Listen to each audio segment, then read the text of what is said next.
Assalamualaikum dan selamat sejahtera kepada anda semua yang sedang menonton video saya pada hari ini. Nama saya Fatin Amira binti Chasman, bernombor matrik 206418 daripada Bachelor Pendidikan Sains Pertanian. Pada hari ini saya akan membentangkan pengalaman awal di sekolah ataupun PAS yang telah pun dijalankan di SMK Seri Perhentian. Sekolah Menengah Kebangsaan Seri Perhentian telah dibuka pada 9 Januari 1949.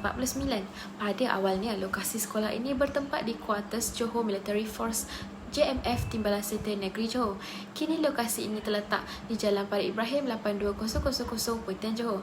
SMK Seri Perhentian yang sudah berusia 72 tahun merupakan institusi pendidikan terawal di daerah Pontian. Nama asal Sekolah Menengah Kebangsaan Seri Perhentian ini ialah Government English School. Sekolah ini juga telah melahirkan ramai tokoh berwibawa seperti mantan Menteri Besar Johor, Datuk Osman Sapian, dan mantan Menteri Pertanian dan Industri Asas Tani, Datuk Salahuddin Ayub. Seterusnya saya akan menerangkan tentang visi dan misi sekolah ini. Visi sekolah ini ialah pendidikan berkualiti insan terdidik negara sejahtera, manakala misinya pula ialah melestarikan sistem pendidikan yang berkualiti untuk membangunkan potensi individu bagi memenuhi aspirasi negara. Baiklah, bagi lokasi sekolah, SMK Seri Perhentian terletak di Jalan Parit Ibrahim Pontian Johor. Ia merupakan sebuah sekolah yang terletak di kawasan bandar. Jarak antara sekolah ini ke pusat bandar Pontian ialah 2 km. Sekolah ini turut menyediakan pelbagai fasiliti yang lengkap dan memenuhi keperluan warga sekolahnya. Contoh, studio-studio bagi subjek RBT berjumlah sebanyak 5 studio, iaitu studio reka bentuk mekatronik, studio teknologi pembuatan, studio reka bentuk fashion, studio reka bentuk makanan dan studio reka bentuk agrotek. Seterusnya, pada bahagian ini kita dapat lihat senarai infrastruktur sekolah yang lain. Contohnya, kemudahan dewan seperti Dewan Pendikta, iaitu dewan tertutup di sekolah ini yang sering digunakan untuk aktiviti peperiksaan. Dewan tersebut mampu memuatkan seramai 150 orang calon pelajar yang menduduki peperiksaan. Umum mengetahui bahawa sekolah merupakan institusi ulung dalam mendidik generasi yang bakal menggantikan pemimpin pada masa hadapan. Justeru, kesemua pihak SMK Seri Perhentian sentiasa memastikan kebersihan dan keceriaan kawasan sekolah dan bilik darjah bagi mewujudkan suasana yang selesa dan kondusif untuk pelajar-pelajarnya menuntut ilmu. Baiklah, pada pandangan saya, antara cadangan penambahbaikan bagi program PALS ini adalah dengan menambahkan lagi tempoh praktikal 10 hari tersebut supaya saya dan juga pelajar-pelajar lain dapat menjalani program ini dengan lebih mendalam. Hal ini kerana tempoh PDPR semasa musim pandemik kini lebih cepat dan padat proses pembelajarannya. Saya juga berharap agar PALS dapat dijalankan secara bersemuka lagi pada masa akan datang. Seterusnya, berikut merupakan alat bantu mengajar dan bahan bantu mengajar yang digunakan dalam proses pembelajaran bagi guru RBT di SMK Seri Perhentian. Bagi kelas di bawah bimbingan Puan Absah, antara alat bantu mengajar yang digunakan ialah komputer riba dan telefon pintar. Manakala bahan bantu mengajar pula ialah video pembelajaran melalui YouTube, nota melalui WhatsApp, Google Form dan modul kerja. Amalan pedagogi yang digunakan oleh Puan Absah dan rakan-rakan guru RBT SMK Seri Perhentian adalah berdasarkan amalan pedagogi yang terdapat dalam pembelajaran abad ke-21 ataupun PK21. Kaedah pedagogi ini dijalankan mengikut kesesuaian suasana pembelajaran secara dalam talian. Antara amalan pedagogi yang telah diamalkan mengikut PK21 ialah amalan mengajar dan membentuk kemahiran berfikir kibat. Yang kedua, teknologi sebagai alat pengupayaan dan alat kolaborasi atau alat digital dalam pembelajaran. Yang ketiga, kaedah mengajar menggunakan pendekatan project based learning. Seterusnya, kita beralih pula kepada bahagian penyediaan rancangan pengajaran semasa PDPR. Tujuan utama guru menyediakan rancangan pengajaran adalah untuk menjamin murid-murid mencapai objektif pengajaran secara berkesan. Di samping itu, rancangan ini juga dapat meningkatkan lagi keyakinan guru dalam menyampaikan pengajaran. Melalui temu bual yang diadakan bersama dengan Puan Absah, beliau berpendapat bahawa subjek RBT ini sendiri sememangnya telah menerapkan elemen kebat kerana hampir setiap topik mempunyai tugasan amali yang berbentuk penyelesaian masalah. Semasa PDPR tidak dapat dinafikan, tugas amali ini sukar dilaksanakan oleh para pelajar kerana kekangan dari segi penyediaan alatan.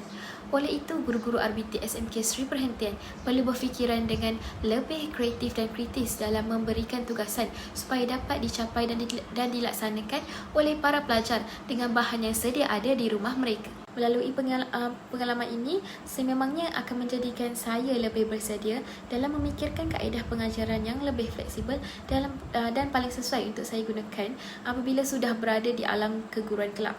Seterusnya, amalan pedagogi yang ditunjulkan perlulah saya kuasai agar dapat membantu diri saya memahami prinsip-prinsip pembelajaran dan pengajaran. Apabila saya menguasai amalan pedagogi itu, maka ianya akan memudahkan diri saya dalam memilih kaedah pengajaran yang sesuai dengan tahap penerimaan murid-murid. Antara kekuatan bagi aktiviti KOKO ini ialah murid-murid dapat menyertai pertandingan meretas desa tersebut mengikut kelapangan masa mereka di rumah. Melalui aktiviti ini, pihak sekolah juga dapat mencongkil bakat-bakat baharu. Seterusnya, pelajar-pelajar dapat menyertai pelbagai pertandingan dalam tempoh masa yang sama, sekaligus memudahkan mereka untuk mendapat markah dan sijil peringkat negeri.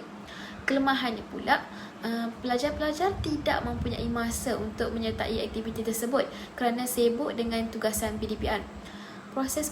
Kemudian proses penyertaan pertandingan pula dianggap rumit oleh sesetengah pelajar kerana perlu dilakukan secara dalam talian.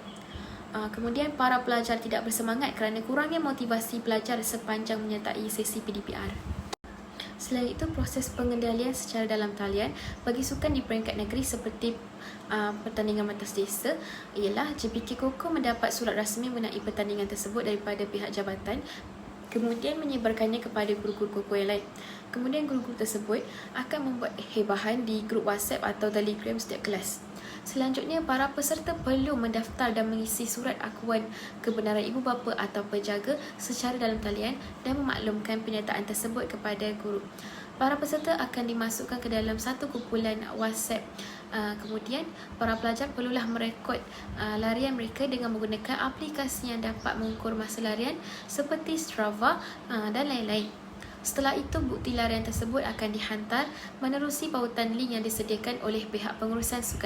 Pelaksanaan aktiviti co-curriculum juga amatlah penting kerana ianya dapat melatih guru tentang kemahiran serta cara menguruskan dan mengendalikan pelajar dalam jumlah yang ramai.